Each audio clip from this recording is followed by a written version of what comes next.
एक गांव में मनोज नाम का युवक अपने बूढ़े माता पिता के साथ रहता था। मनोज कोई काम काज नहीं करता था। दिन भर गांव में इधर से उधर टहलकर अपना टाइम पास किया करता था। उसके पिताजी उसे काम ना करने के लिए अक्सर डांटते रहते। अरे निकम्मे, अरे तू कब तक ऐसे ही आवारागर्दी करता घूमेगा? अरे कोई काम क्यों नहीं कर लेता? और कुछ नहीं करना चाहता तो मेरी परचून की दुकान ही संभाल ले कम से कम। हाँ बेटा, तू अपने पिताजी की दुकान ही संभाल ले, कुछ तो कमाना शुरू कर दे। ठीक है माँ, तुम इतना कह रही हो तो मैं बैठ जाऊंगा दुकान पर। और मनोज एक दो दिन दुकान पर जाकर बैठ जाता है। गांव में एक सुंदर लड़की थी जिसका नाम था सोनिया। मनोज सोनिया की सुंदरता पर लट्टू था। वो मन ही मन सोनिया को चाहता था। सोनिया जब मनोज की दुकान पर कुछ सामान लेने आती। सुनिए, मुझे एक 10 रुपए वाला कोकोनट बिस्किट का पैकेट दे दीजिए। हाँ, क्यों नहीं, ये लो जी कोकोनट के बिस्किट का पैकेट। ये लीजिए पैसे। अरे नहीं सोनिया जी, मैं भला आपसे पैसे कैसे ले सकता हूँ? आप तो मेरे सपनों की शहजादी हो। और सोनिया मनोज की प्रेम भरी बातें सुनकर शर्माती हुई भाग जाया करती। एक दो दिन दुकान पर बैठने के बाद मनोज का मन दुकान से उकता गया और वो पहले की तरह फिर से गांव में भटकता फिरता। एक दिन की बात है, गांव के बाहर एक तालाब था। उस तालाब में एक छोटी बच्ची फिसल कर गिर गई। सौभाग्य से मनोज वहां से गुजर रहा था। मनोज डूबती हुई बच्ची को देखता है तो फौरन पानी में छलांग लगा देता है और बच्ची को डूबने से बचा लेता है। पेड़ पर बैठी हुई एक चुड़ैल मनोज के इस कारनामे को देखकर मनोज पर मोहित हो जाती है। वाह, कितना सजीला और बहादुर युवक है। मैं इसी को अपना पति बनाऊंगी। लेकिन ये मुझसे शादी क्यों करेगा? ये तो इंसान है और मैं एक चुड़ैल। लेकिन मैं इस जवान से शादी जरूर करूंगी। मैं इस समस्या का कोई ना कोई हल जरूर खोज लूंगी। फिर एक दिन दोपहर के समय सोनिया कहीं जा रही थी। तभी सामने से मनोज आ जाता है। सोनिया कहती है, मनोज, तुम पागल हो क्या? जब देखो मेरा पीछा करते रहते हो। हाँ सोनिया, मैं तुम्हारे प्यार में पागल हूं। मैं तुमसे शादी करना चाहता हूं। बोलो, क्या तुम मुझसे शादी करोगी? हाँ, मैं तो शादी के लिए राजी हूँ। तुम अपने माता पिता को मेरे घर मेरा हाथ मांगने भेज सकते हो। हाँ, तुम मुझसे शादी करने के लिए राजी हो? ठीक है, मैं आज ही अपने माँ बाप से इस बारे में बात करूंगा। मनोज वहां से चला गया, लेकिन एक पेड़ के पीछे छुपी हुई चुड़ैल जो उन दोनों की सारी बातें सुन रही थी, पेड़ की ओर से बाहर निकलती है और सोनिया के सामने आ जाती है। सोनिया चुड़ैल को देखकर डर जाती है।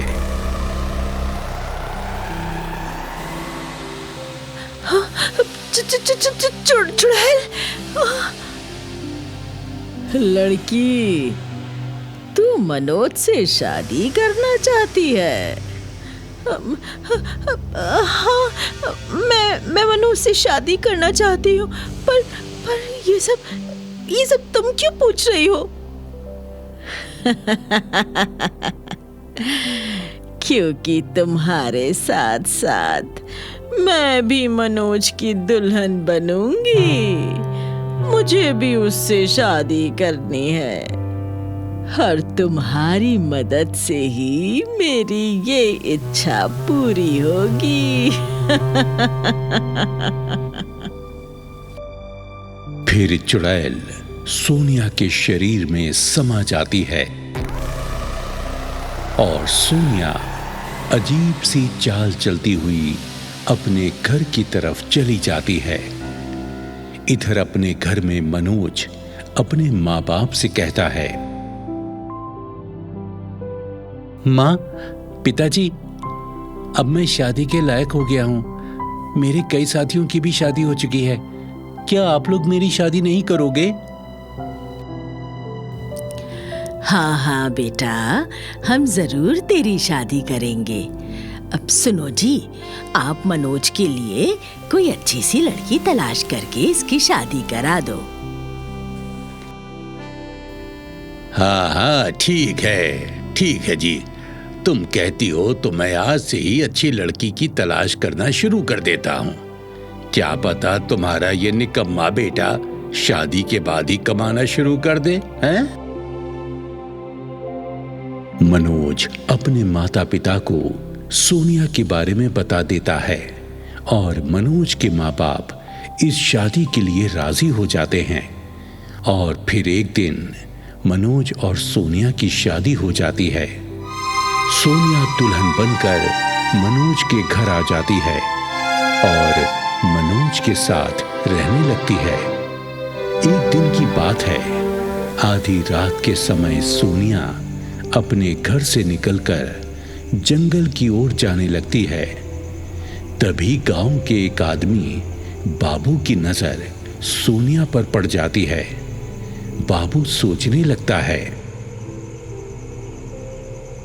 हैं? अरे ये तो मनोज की पत्नी सोनिया है ना।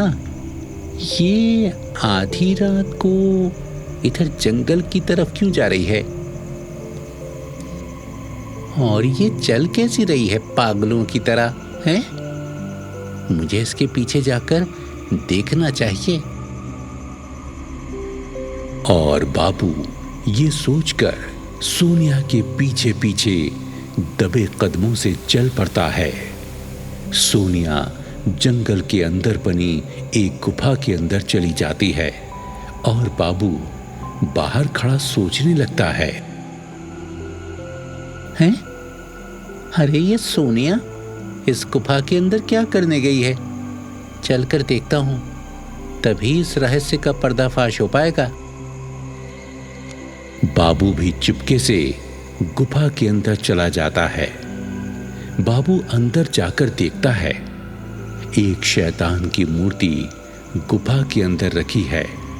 मूर्ति के गले में 6 मानव खोपड़ियों की माला है और मूर्ति के आगे अग्नि कुंड जल रहा है और सोनिया सर झुकाए मूर्ति के आगे खड़ी हुई है।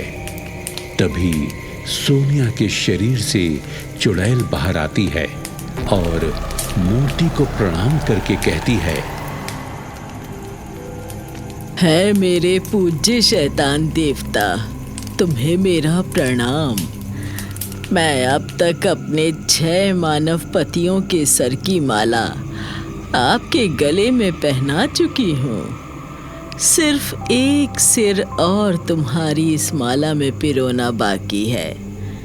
मैं कल रात ही अपने 7वें पति का सर काटकर तुम्हारी माला में पिरो दूंगी और फिर मैं सबसे शक्तिशाली चुड़ैल बन जाऊंगी।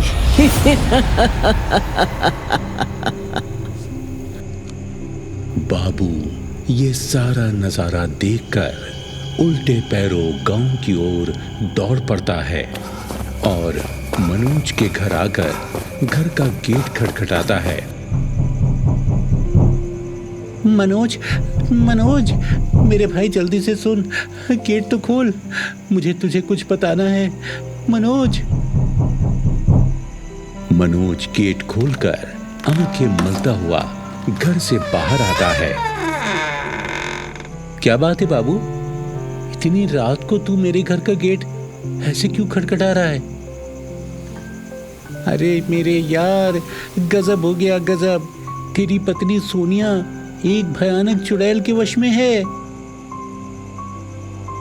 और फिर बाबू मनोज को वो सारी बात बता देता है जो वो देख कर आया था।